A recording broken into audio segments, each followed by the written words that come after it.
आज आम यही भिडियो षष्ठ श्रेणी विज्ञान बहिर चतुर्थ अध्याय दैनंदिन जीवन में व्यवहृत वस्तुर अभ्यास कार्य आलोचना करवा। एक नंबर कही केउं शब्दटी सही श्रेणी पर उपयुक्त नुहे चिन्हाओ।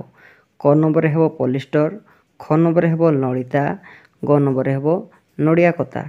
तापर 2 नंबर कही तले दि जाइथिबा शब्दद्वय मध्य थिबा गोटिए सामंजस्य और गोटिए पार्थक्य लेख। क नंबर देइछि रेशम और पशम। सामंजस्य रेशम और पशम उभय प्राकृतिक तंतु।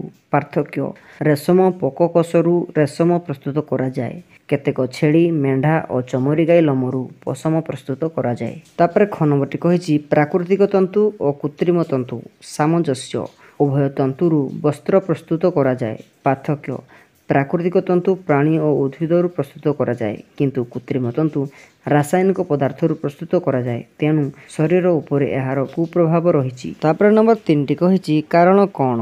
क नंबर टी कही पश्चिम बंगरे अधिक नलिता चाष करा जाए। आंसार नलिता चाष पई पटुमाटी और आर्द्र जलवायु आवश्यक। पश्चिम बंगर मृत्तिकार अधिक पटुमाटी थाए, तेणु वर्षा दिने एठारे नलिता चाष करा जाए। तापर ख नंबर टी कही सुरटरे बहुत लुगाकल अछि। आंसार कपा चाष पई कृष्ण कार्पास मृत्तिका और उष्ण जलवायु आवश्यक। महाराष्ट्र और गुजरात रे एभली सुविधा थिबारु एठारे अधिक कपा चाष करा जाए, तेणु सुरटरे अधिक लुगाकल रही। तापर 4 नंबर टी कही प्रत्येकर 2टी व्यवहार लेख।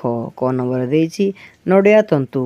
आंसार गदी तैयारी रे नड़िया कता व्यवहार करा जाए। रसी दौड़ी और पापोच आदि नड़िया कतारे तैयारी करा जाए। तापर ख नंबर टी देइछि सिमिड़ी तुला।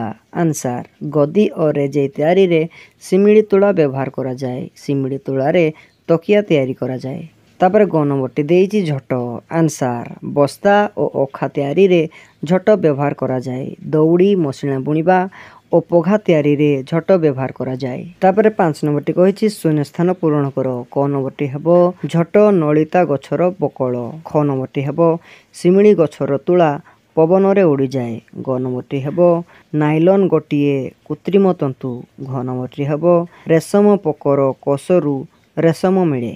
तापर 6 नंबर टी कही शीत दिने व्यवहार होउतबा स्वेटर और खरा दिने साधारणतः व्यवहार होउतबा सार्ट जेउ जेउ तंतुरे तैयारी सेमानक मध्यरे 2टी पार्थक्य लेख।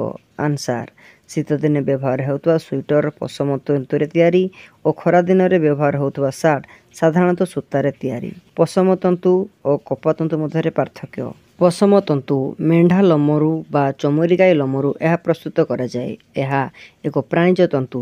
कपा तंतु कपा गछर पाकल फलरू यह प्रस्तुत करा जाए।